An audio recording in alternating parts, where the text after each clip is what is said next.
નમસ્કાર દર્શક મિત્રો, @ગુજરાતમાં આપનું સ્વાગત છે। ગુજરાતના રાજકારણમાં આગામી સમયમાં કોઈ મોટી ઉથલપાથલ થવાના એંધાણ જોવા મળી રહ્યા છે, કારણ કે જ્યાં એક તરફ કોંગ્રેસ રાજ્યમાં પુનઃ બેઠી થવા માટે ફેરફાર કરવા જઈ રહી છે, ત્યાં જ બીજી તરફ આમ આદમી પાર્ટી પણ સ્થાનિક કક્ષાએ પોતાનું વર્ચસ્વ વધારવા માટે અત્યારથી જ ગ્રાઉન્ડ લેવલે કામે લાગી ગઈ છે।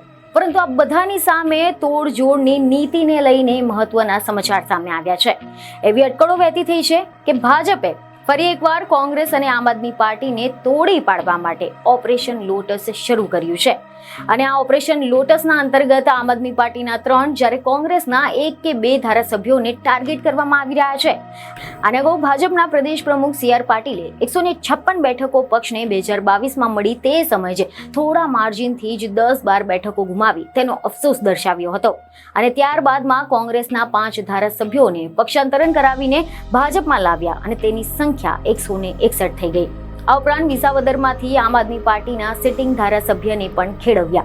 હવે વિસાવદર જે પેટા ચૂંટણી ભાજપ માટે થોડી ટફ બની શકે છે, તેના પૂર્વે જ આમ આદમી પાર્ટીના જે 4 માંથી 3 ધારાસભ્યો છે તેઓને ભાજપમાં ભેળવી દેવાની તૈયારીઓ ચાલી રહી છે તેવી ચર્ચાઓ થઈ રહી છે, અને આ 3 ઉપરાંત કોંગ્રેસના પણ વધુ 1-2 ધારાસભ્યોને પણ ખેંચી લેવાની તૈયારી છે તેવી અટકળો વહેતી થઈ છે।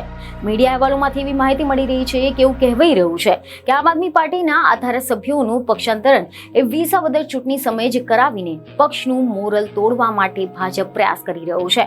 તમે જણાવી દઈએ કે રાજ્યમાં હાલ આમ આદમી પાર્ટી પાસે બોટાદના ધારાસભ્ય ઉમેશ મકવાણા, જામજોધપુરના હેમંત ખવા અને ગારિયાધારના સુધીર વાઘાણી છે। જોકે આ તમામ ધારાસભ્યો ખુદ પક્ષ છોડી ભાજપમાં જોડાઈ રહ્યા હોવાનો ઇનકાર। ત્યારે ભાજપનું આ ઓપરેશન લોટસ શું ખરેખરમાં સક્રિય થયું છે કે નહીં તે તો આગામી સમયે જ ખબર પડશે। બીજને ખબરો સાથે ફરી મળીશું। ધન્યવાદ।